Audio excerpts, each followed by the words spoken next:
Hello, everyone. Welcome to today's inspiring session of modulyss Talks. I'm Kiani, the interior concept designer for modulyss, and I'll be your host for this exciting journey in the world of design. For those new to our sessions, modulyss Talks is our platform dedicated to educating and informing design industry experts like yourself. We aim to explore the latest trends, insights, and innovative practices in design, helping you stay ahead in this ever-evolving industry. Today, we're diving into a particularly fascinating topic, neuroaesthetics, and the importance of colors and patterns in design. To guide us through this topic, we're honored to have Karen Heller with us. Karen is a behavioral design consultant, the author of The Little Book of Color, and a true authority in applied color and design psychology. She'll be sharing her expertise on colors and patterns and how they can significantly influence our emotions, behaviors, and overall experience of space. If you've ever wondered why certain designs just feel right, she's here to explain the science and psychology behind it all. Karen, the floor is yours. Great. Thank you very much. Well, thank you very much for inviting me to give the talk today on neuroaesthetics in commercial design and the role that colour and design psychology plays in that, which is my area of expertise. So first of all, let's just have a look at what neuroaesthetics is. And in simple terms, it's the field within neuroscience that explores how our brain perceives, processes, and responds to beauty, to art, and to design. The term was coined in 1999 by Professor Zeki, and he is a neuroscientist at the University College London, and he's widely recognised as a pioneer in this field. And his work laid the foundation for combining psychological research with aesthetics to investigate the neural pathways or the neural processes of how we interact with objects, with scenes and spaces that invoke intense feelings. Now, what neuro design is not suggesting, I should say, is that we are creating spaces that are just aesthetically pleasing. It's not suggesting that at all. It's not about creating the wow factor. It's not about slavishly following trends or about pleasing the brain with a dopamine hit, which is really a big trend at the moment with this maximalist trend and putting lots and lots of color in. There's lots of talk about dopamine dressing, dopamine decor. This is not what neuroaesthetics is. It goes beyond the surface level beauty. It focuses on shapes and color and texture and light, spatial design, everything that you would put into a design and how it influences emotional states, the psychological, the physiological responses, and the cognitive function. So while neuroaesthetics studies how our brain processes the design elements,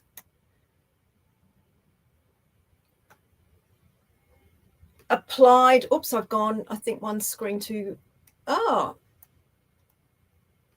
one screen too much. Something's happened with these slides. They're not as they should be. But anyhow, let's keep going.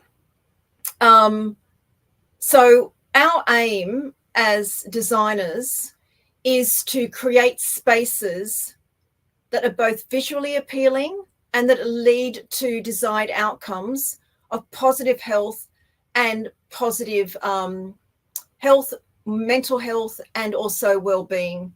And this is where color psychology comes into play, because while neuroaesthetics is about our brain and how it processes the design elements, it's applied color psychology that actually goes deeper into how specific colors and design choices evoke particular emotions and particular behavioral responses to create spaces that are intentionally and positively influence how people feel and how they act within those spaces. So what this means is is that we can design environments that are not only visually appealing, that are visually beautiful, but are also functionally and emotionally and supportive. So in the workplace, what that means is that it leads to staff wanting to actually be in the office. And this is a big challenge that we're having at the moment is, or managers is to getting the staff back into the office.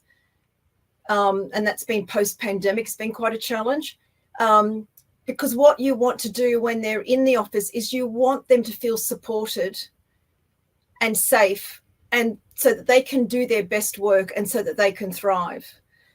For retail, you would see this through happy customers, those who are making choices, in purchasing, and also you want them to keep coming back because you want repeat customers. And in hospitality, it's about enhancing the guest experience. It's encouraging repeat visits. And also what you want to be doing is also encouraging longer stays. So let's have a look and see how color psychology works. So very simply, when wavelengths of light enter our eyes, they strike the photoreceptor cells, which are known as cones, and it triggers a chemical reaction which initiates electrical messages that are then conveyed to the brain and then eventually to the hypothalamus. And it's the hypothalamus that governs everything that we need here. So there's metabolism, our appetite, our body temperature, water, our sleep, our nervous system, our sexual reproduction functions. It governs the whole lot and more. And this is really, really important when it comes to color psychology and when it comes to behavior.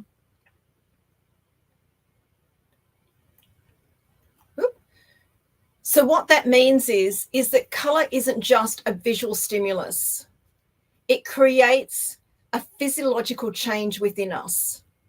And so in psychological terms, what that means is it delivers an emotional experience. And so when somebody walks into a space, into a room, the first thing that they're taking in is color. And they will be having an emotive response to all the colors they see, because it's the combination of all of the colors, not just an individual color, that we're having an emotional reaction to. And this alone, if we're walking into a room, into a restaurant, into into the workplace, into a hotel, whatever that is, this is enough to make us want to walk in and stay. We could straight away just think, nope, this isn't for us, and we walk out. And if they stay, it determines how long they're going to stay for, and also what they're likely to do, what their reactions are, what their responses are, what their behaviors are going to be. So color is emotion, and color makes us feel something. Now, this slide, this was meant to, every one of these were meant to come on one by one, but clearly my little appear is not working. So you've seen this all at once. But just as emotion has duality, we can feel positive emotions, we can feel negative emotions. Color is exactly the same. Color has positive traits or qualities, and also adverse traits and qualities.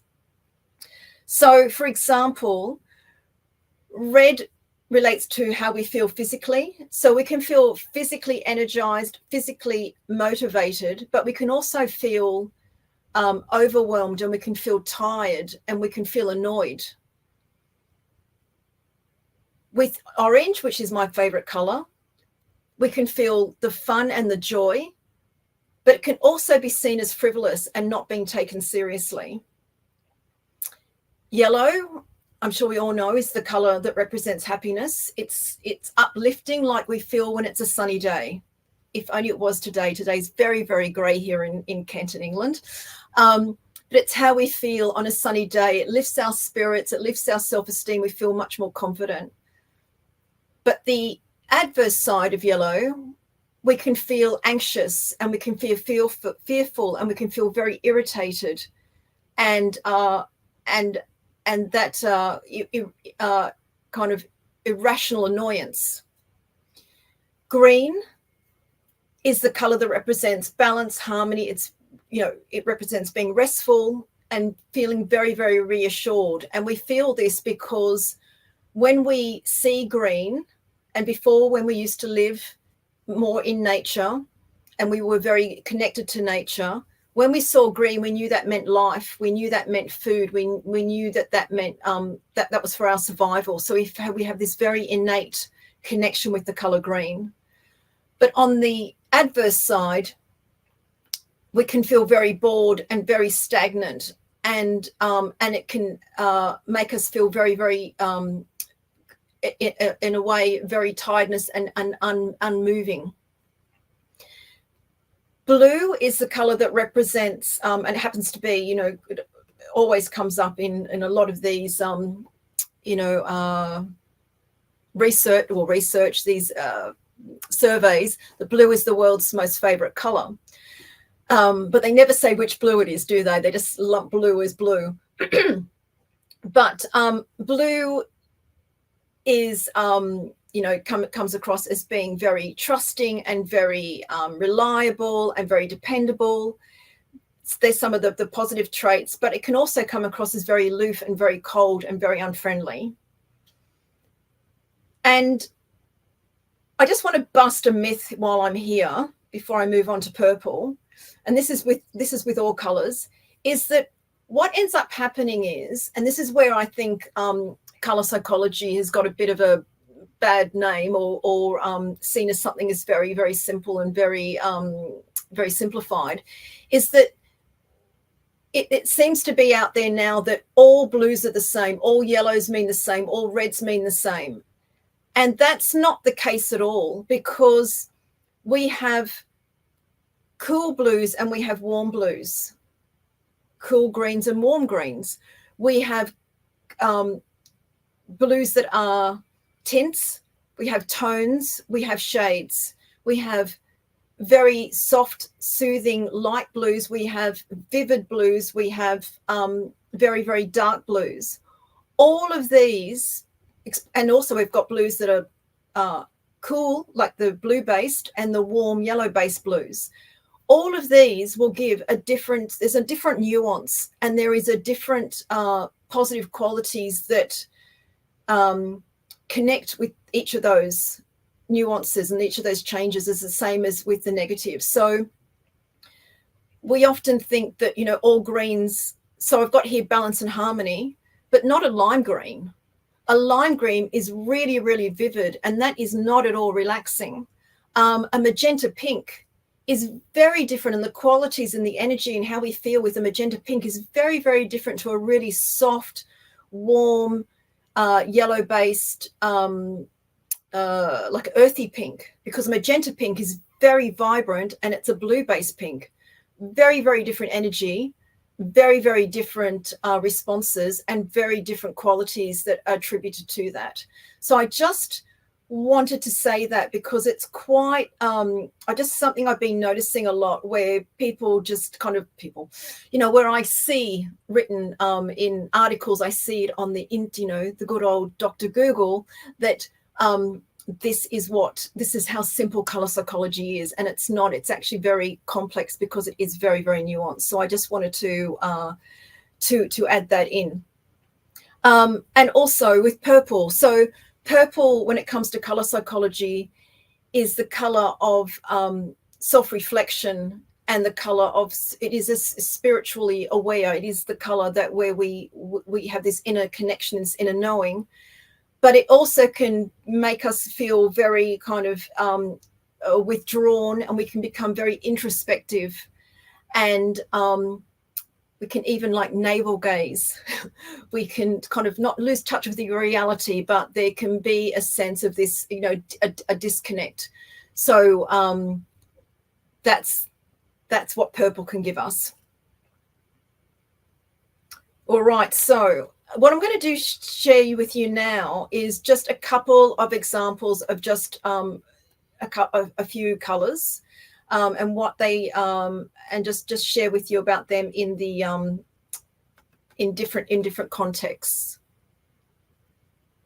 So in hospitality, quite often what I've seen, and I mean, we're not talking about the home, but I have seen this a lot in the home, but this is relating to hospitality, is that blue is considered an ideal color for the bedroom because it's considered to be relaxing, restful, which is exactly what we want for a good night's sleep. However, what I see a lot is dark blue being used. And this is a really good example of when it's the right color, but it's the wrong nuance of that color. Any color that is highly saturated is going to be stimulating.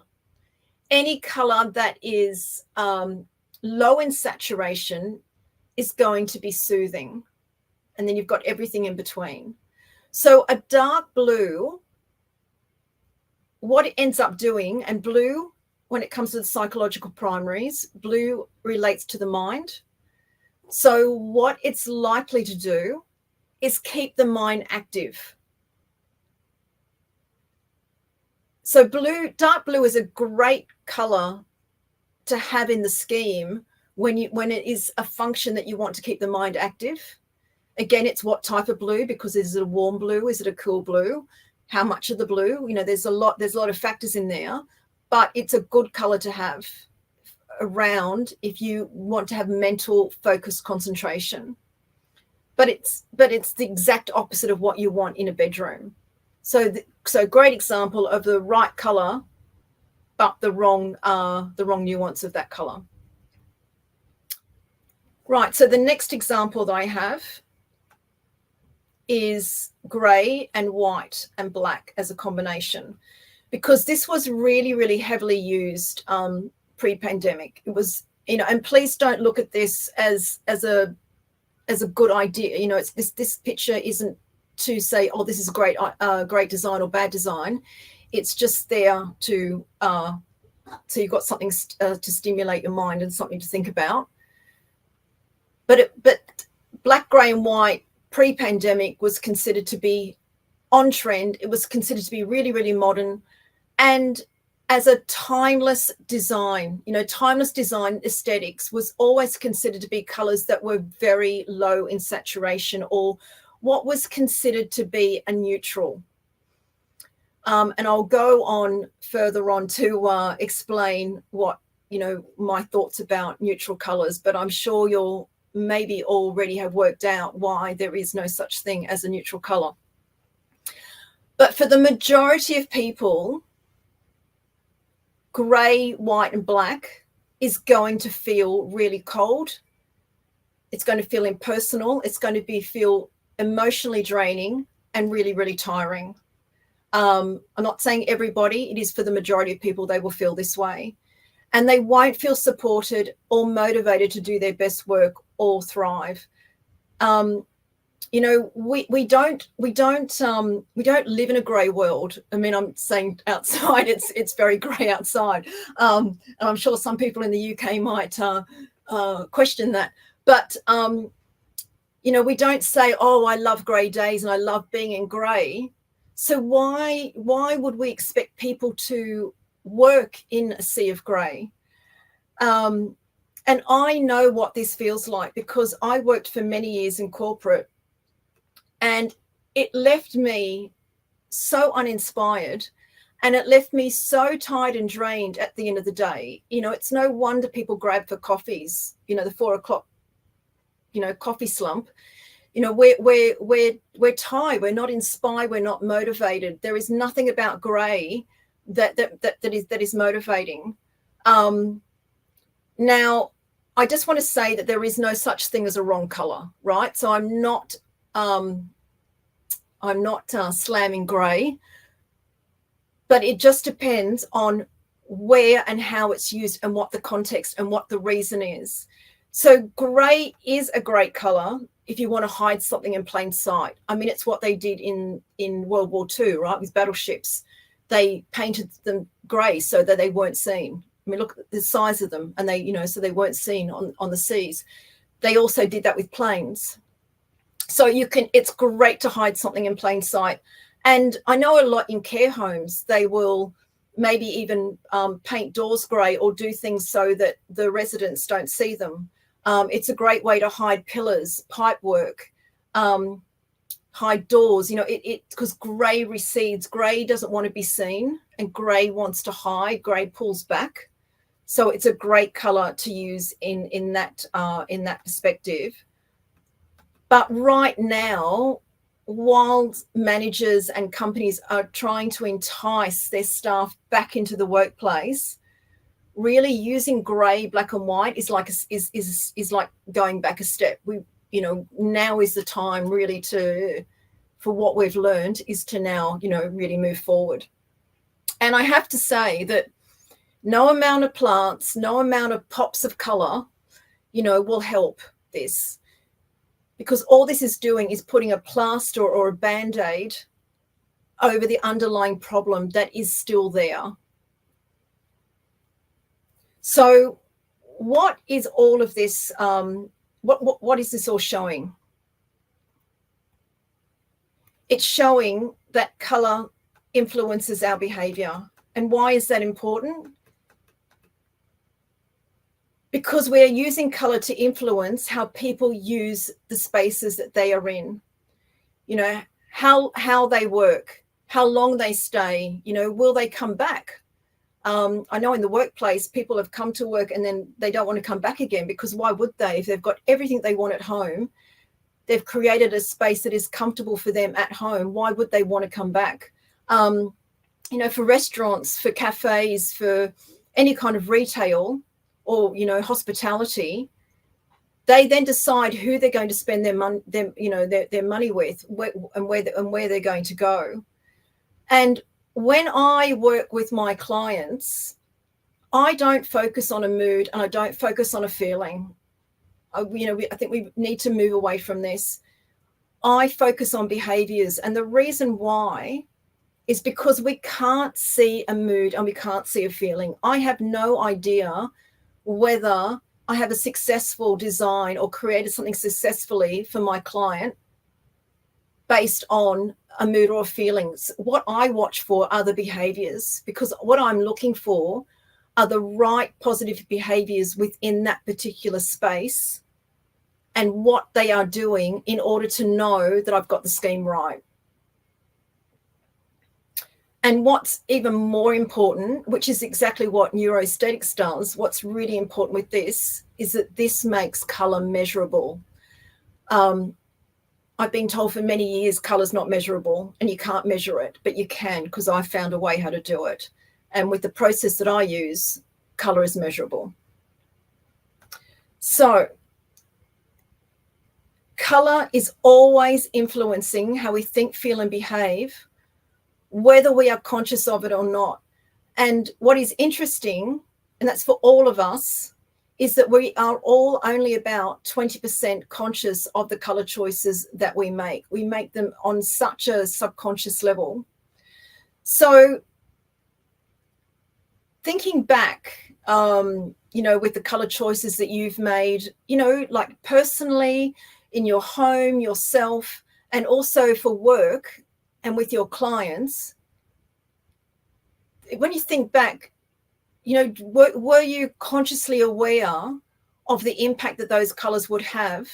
And also not just for the immediate short term, but were you conscious of the long term? Because that's really what we're designing for. We're really designing for long-term behaviours and for longevity, and we're looking to future-proof. We're not, unless you're creating a pop-up or you're creating something, for something very short-term, an exhibition or something, that is the short-term wow. And then you are putting in a lot of colour because and design and patterns and shapes, and because what you're looking for in that very short amount of time that you have that person, you want them to have that sensory experience really, really quickly. They don't have time for it to build up. You might only have them for 10 minutes, you might only have them for half an hour, and then you want them to really feel experience. And you'll know that when you go to exhibitions at art galleries, which are these fully immersive color experiences. You're in there for half an hour, and you come out really buzzing. You come out thinking, oh my God, wow. Because that is what they have done with the color, with the sound, with the lighting, with all the design to create that experience. But that is not what we're creating in the workplace or in hospitality or any commercial setting. We have to create the right scene or the right scheme for the right behaviors and for the right outcomes that your client is looking for. And that will be unique for every client.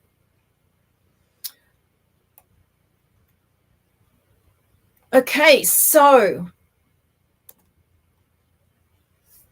high-level considerations. So when I work with my clients, I have a framework that I use. And here are just some of the points that I'll share with you today that make up my framework. It's not all of them, but it's a small proportion. So, and I'll just go through each of them one by one. And by all means, take that down. You can write this down. So first of all, and I know that you all do this already, is that you look at the purpose, you look at the function, you look at, that information. What I then go into is I look at the actual specific context. So a bedroom in a hotel has far different needs, and even between different hotels, to a bedroom in a care home, to a bedroom in a children's hospital, to say an emergency ward, every single one, or even palliative care, all different. They have all very different needs. And so therefore it's really important to really clearly understand and define what the context is. Then the next thing is to consider the specific considerations. Now, humans are complex, and you're all here today because you're not designers who have a cookie cutter style. You're not one that follows trends. Your sensory design, inclusive design is really, really important to you. The more that we bring the human into design, the more complex the design or the planning for the design becomes, because it's understanding the complex needs of humans, because we are complex. We're not all the same by any stretch of the imagination. So we have the sensory needs. We've got the different neurodivergent styles. There's workplace culture. There's so many different considerations. That's just 3, but there are so many, and it will depend on the client that you're working with and what their particular needs are. But it's really important to get this information. And then there is also site-specific information, and then the location and the region and the area. So there's a lot of information to gather there. Then what I do is I look at what are the specific desirable behaviors, or what is the outcome that the client is looking for in each space. So that's in the reception, in the, it could even be in the lift. It's in transitional spaces, so including stairwells and corridors and hallways. There is, especially when it's open plan, then that's also an extra challenge for us, because it being all open plan, it's not like we can just neatly box everything off. That all needs to be taken into consideration. So what you're looking for is how you create those desirable outcomes that will then support people who are neurotypical and neurodivergent, and that have any kind of sensory needs. And then there's obviously, like I said, there's the cultural. So everything starts, you can see everything starts to build up. And you start to create a really in-depth brief or a really in-depth analysis, because there's a lot, there is a lot of work that goes into this piece. And again, because what you're wanting to do is you're wanting to make this measurable. So that's always really important, because our clients now they're getting more and more color savvy. They're reading books, they're on the internet, they're checking things out. And there was a time when you could just say, look, just trust me, I'm the designer, right? But those days are, if they haven't completely gone, they're going. And now they're asking questions, and they really want their designs to work more for them. And they really want to understand, is this going to deliver? So really what these measurements are, they are a part of the KPI, right? They are a part of how do we know that we've got this right at the end? And so that is what a lot of clients are now asking for. They're asking for data. So all of that, and of course there is a lot more, but that's, well, if we just think about this at the moment. So all of that informs the specific colors within the correct harmonious color family. So whether it's yellow, yellow based, whether it's blue based, and I don't mean color harmony. I do not mean the color wheel. The color wheel is not fit for purpose when it comes to this level of design. The color wheel was designed for artists to paint pictures. That is what the color wheel was designed for. We have to move way beyond that. And then we're looking at the specific color saturation. So that's what I was talking about before. Is it a stimulating color? Is it soothing? Is it a tint? Is it a tone? Is it a shade? What is the nuance of that color? And then also what's really important is the proportion and the placement of the colors. So because that can actually, that has a big impact as well. And then there is the design style. Now I don't have time, unfortunately, to go into the design psychology, but with every harmonious color palette and with every, there are textures, shapes, surfaces, patterns, finishes that correlate or that also have a harmony with the color palette. And this is so to create a cohesion. Because what is really important and what we are as human beings is that we are always calibrating for harmony. And if we feel disharmony, if we feel that a color's off, if we feel that something's wrong, that could be enough for us to leave. That could be enough for us to walk out, to switch off, to not to buy. That could be enough for us to leave and go somewhere else. And this is what we do. We are constantly calibrating for harmony. And if we sense that harmony, we are more, and it speaks to us, and we connect to it, then we are more likely to then move the next step, which is the going into the door. It is the purchasing. It is the staying. It is the behaviors that they want us to feel in that space. So using color and design psychology as a tool, you can then see whether the scheme and everything that you've put together is still showing or the positive traits and the positive behaviors, or whether it's tipped into the negative. And if it has tipped into the negative, then you can see where that can be adjusted.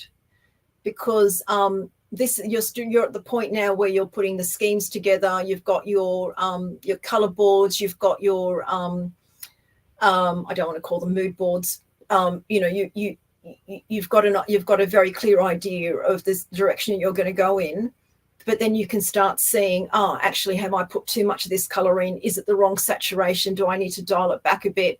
and you get to start to have this this intuitive feel of how that then works. And talking about intuition, it's intuition, but then you're backing it up with logic, and you're backing it up with rationale about why you have made the choices that you've made. Whoops-a-daisy, clicking too fast. So what do we know from all of this? So I don't actually know how much time. I don't know if I might have actually already gone over. So apologies for that.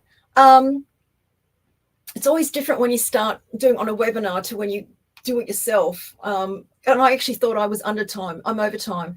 So just quite quickly now then, there's no one size fits all. Really, really important that we know that there isn't a quick fix with this. Humans are complex. We have complex needs. We don't all fit into a neat, tidy box. And it's really important, especially even with, neurodivergent styles.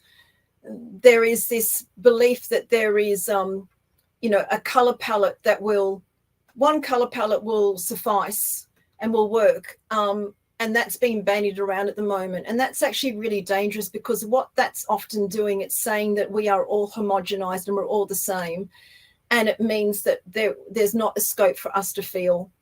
And this color palette that's going around is a very white color palette. And could you imagine what it's doing is it's basically just switching everybody off. It's like putting everyone in a straitjacket is what it's doing, or the equivalent of. So yeah, there is no one size fits all. To do this properly does take work. It is complex, but that's how we get to the result that we need. It absolutely benefits from an interdisciplinary approach. So we need to all work together. The more that anyone chooses to work with inclusive design, it's not just working on inclusive design, it's being inclusive of everybody that needs to be involved in that design. And that could be, besides the architects and the designers, it could be management, it could be clinicians, it could be healthcare workers, it could be, yes, the end customer. It's the lighting experts, the biophilia experts, it's the neuroaesthetic experts, it's color and design psychology experts. All of these things, and there will no doubt be many more, all of these coming together for a particular project in order to be able to meet, the humans, our complex needs. There can be too much of a good thing when it comes to color. We only have to look at the color drenching trend that's on at the moment, where walls, floors, everything is all completely color drenched. As I alluded to before, if you you could have the right color, the wrong proportion, could absolutely feel the negative. I remember seeing a design where they had designed a schoolroom, a maths room. They wanted the children to be happy and they wanted them to enjoy maths. So the walls, the floors, the ceilings, the doors, the window frames, everything was this absolute bright, like almost canary yellow. And that was their idea of making the children happy. And this is where I think color psychology gets a bad name or a bad rap, because and where it's really, really simplified. Oh, if it means this, therefore, if I use it, this is what's going to happen. No, it's not, because the context. Children are doing maths to concentrate and to focus. Yellow is not going to help them to focus. It's not going to help them to concentrate. They're going to get irritated. And it's not the right color for that particular context. So, yeah. And even, if you were going to use yellow in a maths room, it would have to be in such a small, you have to understand, first of all, why. Why do you need that? Because what you're looking for is not, how can I shoehorn a color in? It's what are the behaviors? What are the outcomes? What are the positive outcomes we want? What's the best intention for the students in this room? Knowing what all of that is, and then what colors do that, not picking a color and then trying to retrospectively ram it in, which happens a lot. Color nuance and color easily flipping to the negative is something we've already covered about, with color being, too much of a good thing, and what I talked about earlier.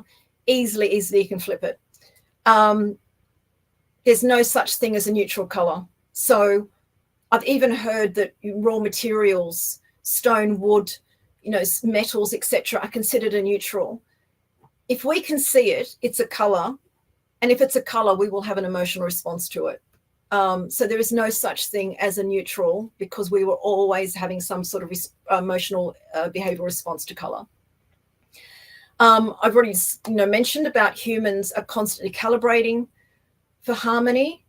And so it's very, very important. And this is normally happening on a subconscious level. So it's very important that we create designs that are harmonious, so that I know when I walk in, is this for me? And I choose. It's not because I leave because I feel so uncomfortable. It's because it's not right for me, but it could be because I'm not the right target market. It's not that it's wrong. So it's really important that we always design and create harmonious schemes. And the last one is, which I've already mentioned numerous times, is that we need to focus on behaviors, because we can't see a mood and we can't see a feeling, and moods and feelings aren't measurable, but behaviors are.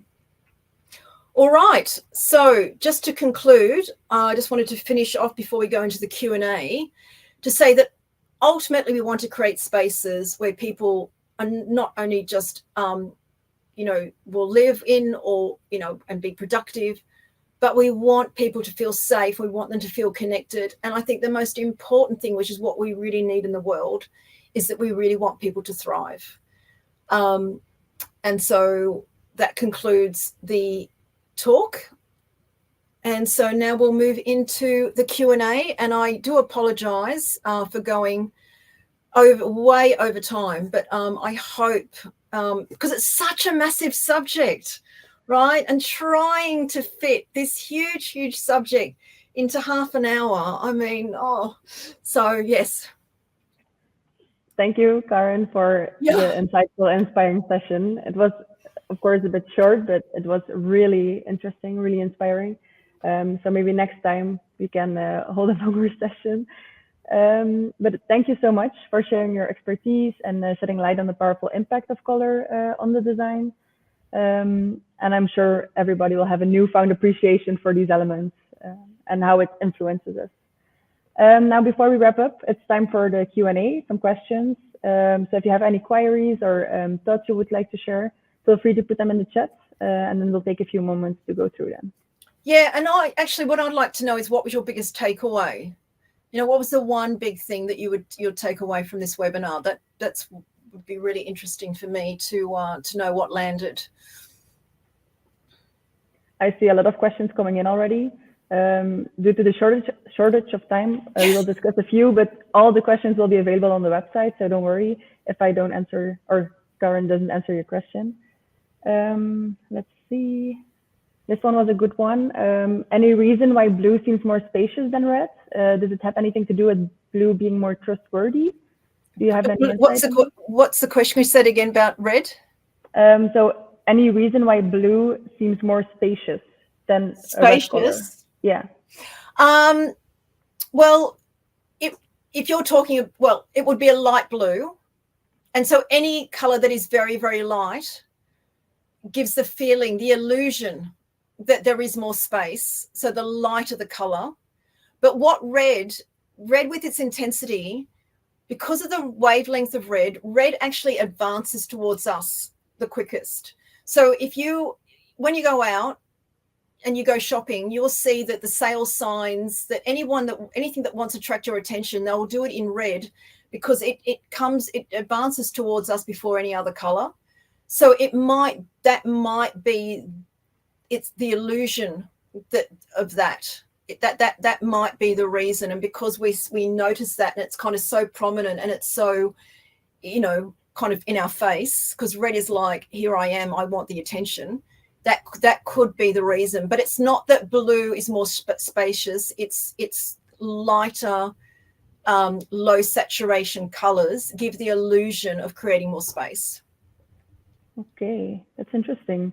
We also had another question, especially on like larger projects, because color has positive attributes, like you said, and there's no one size fits all.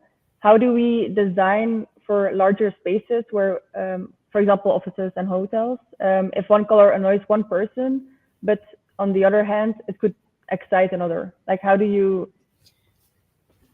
Yeah, so this is where it's really important to understand your target market, because every hotel chain is different. You know, there's some hotel chains that are very upmarket. There are some that are, you know, they're quirky, or they have a theme, or they just all go for different target markets. So the idea is you understand your target market, and then you're creating a space that would attract them to come in. But it's not just attract them in, it's what you're doing is you're creating the space with the behaviors for them to come in and behave in a way that you know is giving the outcome that the client wants. And the client wants people to come in, they want them to stay, like I was saying, stay longer, they want them to purchase, they want the people, because not every hotel wants to feel relaxed. There's some that are really, really buzzy, some are really, you know, want to create a really exciting feel. So it's understanding all of those needs, and obviously, you know, what I shared, but a lot more, and then putting that into color and design. Okay. And then lastly, because there were way more questions, but lastly, we had a question about, you talked about, for example, the misconception about blue and how a dark blue isn't calm, although blue is calm because of the saturation. What are some more misconceptions you think about color usage in design, and how can applied color and design psychology help dismiss them? Right, massive question. So I think yeah. we talked about the neutral colors, right? No such thing as a neutral color, which is great to see. A lot of people said that was like the biggest takeaway for them.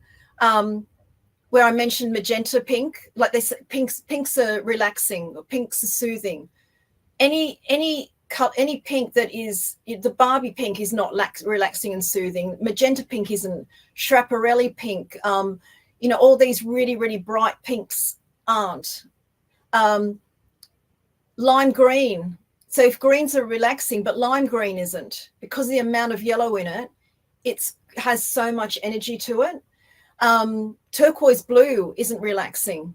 That color, because there's again so much yellow in it, that color wakes up the mind. So it's not a color. You'd also not put turquoise blue into a bedroom, because it is stimulating and keeping awake. Great color to put into the bathroom, into a hotel bathroom, or as one of the colors in the palette, but it's not the color you would put in a bedroom, because and also, you know, talking about lighting, you'd want the blue daylight in the bathroom, but you don't want blue light in a bedroom. You really want the yellow, the soft, warm yellow, which also helps you to go to sleep.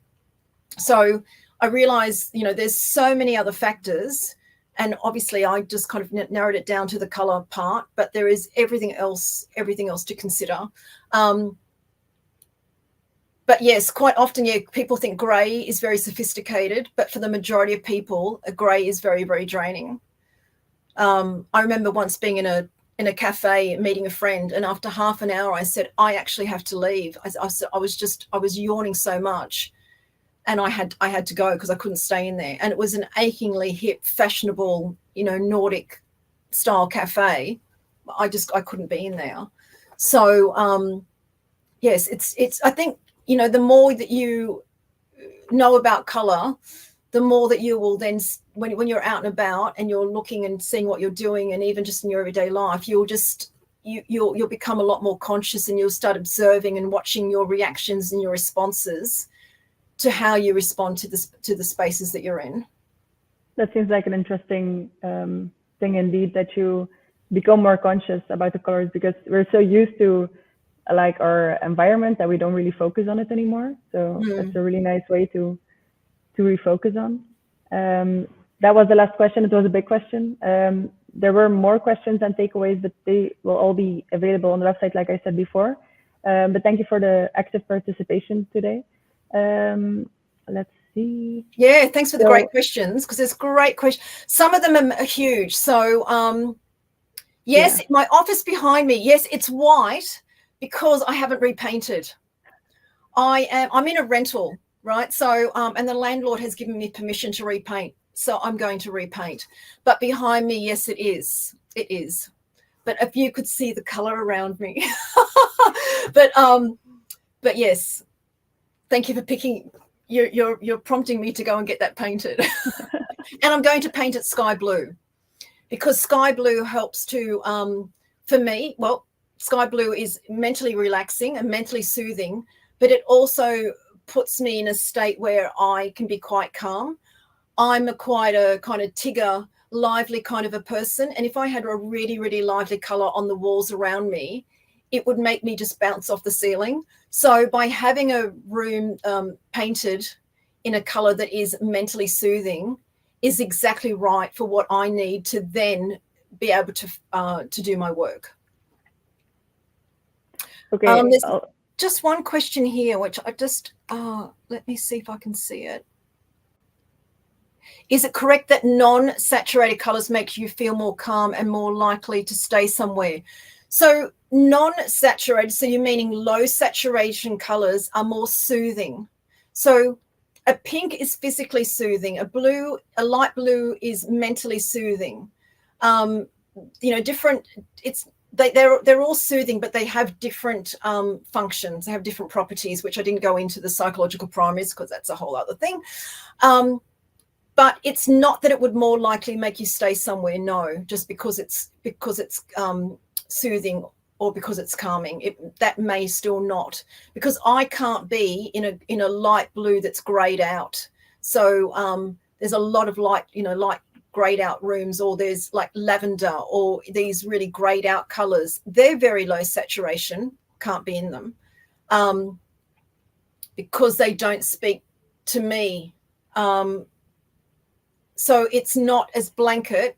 This is why I don't want people to think, oh, there's this answer and it's one solid answer. There's always but. So just know that they are soothing, but it's understanding the quality of the color in combination to everything else you're using it, and in the context. It's everything that I've said.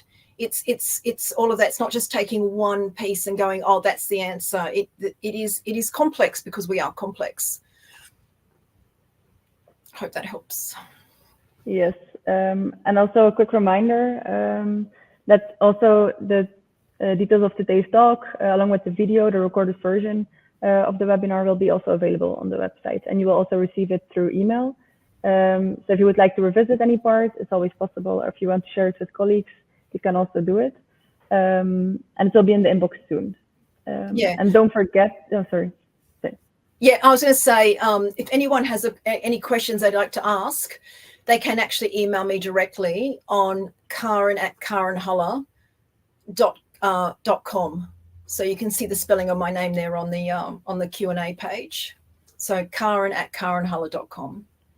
Perfect. So if you have anything to share as well, it's always possible to message her directly.